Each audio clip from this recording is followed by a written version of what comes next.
ডিভোর্সের পরে আমার স্বামী আমার হাতে একটা চিঠি দিয়ে বলল, আজ থেকে 6 মাস পরে তুমি এই চিঠিটা খুলে পড়বে। তখন আমি তাকে বললাম, লাগবে না আপনার চিঠি, যেখানে আপনিই জোর করে আমাকে ডিভোর্স দিলেন সেখানে আমি আপনার চিঠি নিয়ে কি করব। এ কথা বলার পর সে আমাকে বলল, প্লিজ এই চিঠিটা নাও, এটাই আমার শেষ অনুরোধ, আর কিছুই বলবো না তোমাকে। ইচ্ছা না থাকা সত্ত্বেও তখন আমার চিঠিটা নিয়ে ব্যাগে রাখতে হলো। সবাই বলতে পারেন আমার ডিভোর্স কেন হলো। আসলে এই প্রশ্নটা আমারও, কেন সে আমাকে ডিভোর্স দিল এটা আমি নিজেও জানি না। তো আমাদের দুজনের ডিভোর্স হওয়ার পর যখন আমি বাসায় আসতেছিলাম তখন লক্ষ্য করতেছিলাম আমার স্বামী কেমন জানি কান্না করতেছে।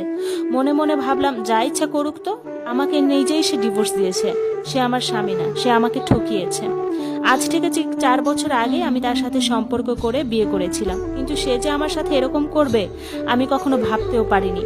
বাসায় আসার পর তো মা বাবা, আমার ননদ, আমার ভাবি সবাই আমাকে বকাবকি শুরু করলো। কেউ আমাকে ভালো চোখে দেখতো না। প্রতি রাতে ভাবতাম কি এমন করেছি আমি যে সে আমাকে ডিভোর্স দিল। অনেক কান্না করতাম, কান্না করতে করতে বালিশ ভিজে যেত। কখন যে নিজে ঘুমিয়ে যেতাম সেটাও ঠিক বলতে পারবো না। মাঝে মাঝে তো এমন হতো জাগতে জাগতে ফজরের আজানও দিয়ে দিত। এর মাঝে আমাদের বিবাহ বিচ্ছেদের 1 বছর হয়ে গেল। হঠাৎ করে মনে পড়লো আমার স্বামী তো আমাকে হাতে একটা চিঠি দিয়েছিল, যেটা 6 মাস পর খুলে পড়তে বলেছিল। মুহূর্তেই আমি যে ব্যাগে চিঠিটা রেখেছিলাম সেখান থেকে বের করে পড়তে শুরু করলাম।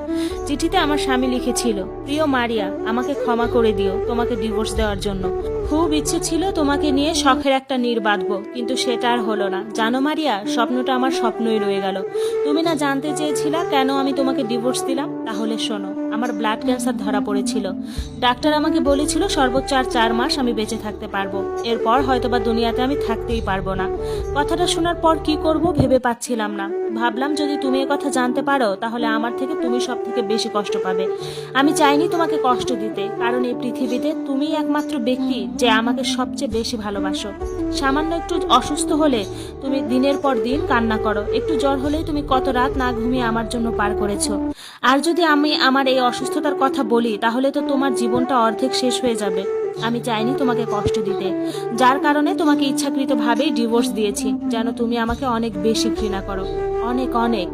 তোমার মন থেকে যেন একদমই চিরতরে মুছে ফেলো, আমার নামটাও যেন তোমার মুখে নিতে আর ভালো না লাগে। জানো মারিয়া, আমি তোমাকে অসম্ভব ভালোবাসি। তোমাকে ডিভোর্স দেওয়ার পর আমি অঝরে কান্না করেছি। কোনো কিছুই আমার আর করার ছিল না। তুমি আমার কাছে সেই লাল টুকটুকে একটা বউ, প্রিয়তমা স্ত্রী।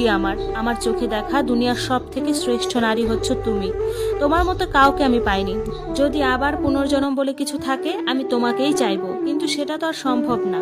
জানো আপু, চিঠিটা পড়তে পড়তে আমি এমন এক জগতে হারিয়ে গিয়েছিলাম, মনে হচ্ছিল সেখান থেকে আর বেরিয়ে হতে পারবো না।